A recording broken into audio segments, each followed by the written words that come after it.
Hi friends, అందరూ ఎలా ఉన్నారండి? బాగున్నారా? మా ఇంటి దగ్గర అయితే వేప చెట్టు ఉంది. నేను ఆ వేప పువ్వుతో పొడి చేస్తున్నానండి.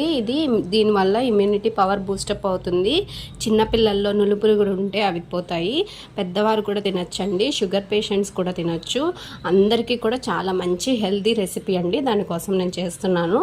ప్యాన్ పెట్టుకొని దానికోసం కొంచెం పచ్చిశనగపప్పు, అలానే మినప్పప్పు, జీలకర్ర, ధనియాలు, ఇంకా కరివేపాకు, ఎండుమిర్చి, మన కారానికి సరిపడగా ఎండుమిర్చి వేసుకొని ఫ్రై చేసుకోండి. నేను ధనియాలు అయితే ఇందులో వేయలేదు. మా ఇంట్లో ధనియాలు ఫ్రై చేసి నేను పౌడర్ చేసి పెట్టుకుంటాను, అది ఉంది.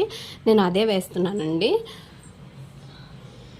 దాంట్లోనే ఈ వేప పువ్వు, బాగు చేసుకున్న వేప పువ్వు ఉంది కదండి, అది ఒక 5 మినిట్స్ పాటు ఎండలో పెట్టుకొని తీసి దాన్ని కూడా ఫ్రై చేసుకోండి. దీనికి కూడా ఆయిల్ అవసరం లేదు, డ్రైగానే రోస్ట్ చేసుకోవచ్చు.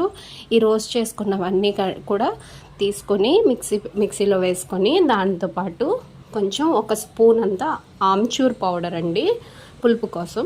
అలానే నేను చెప్పాను కదండి ధనియాల పౌడర్ వేస్తానని, అది, ఇంకా సాల్ట్, ఒక 4 వెల్లుల్లి రెబ్బలు వేసుకొని బాగా మిక్సీ పట్టుకోండి. ఇదైతే హెల్త్కి చాలా మంచిది. దీన్ని రైస్తో పాటు తినచ్చండి, టిఫిన్స్తో కూడా తినచ్చు. అస్సలు చేదే ఉండదు. ట్రై చేయండి. సబ్స్క్రైబ్ చేసుకోండి.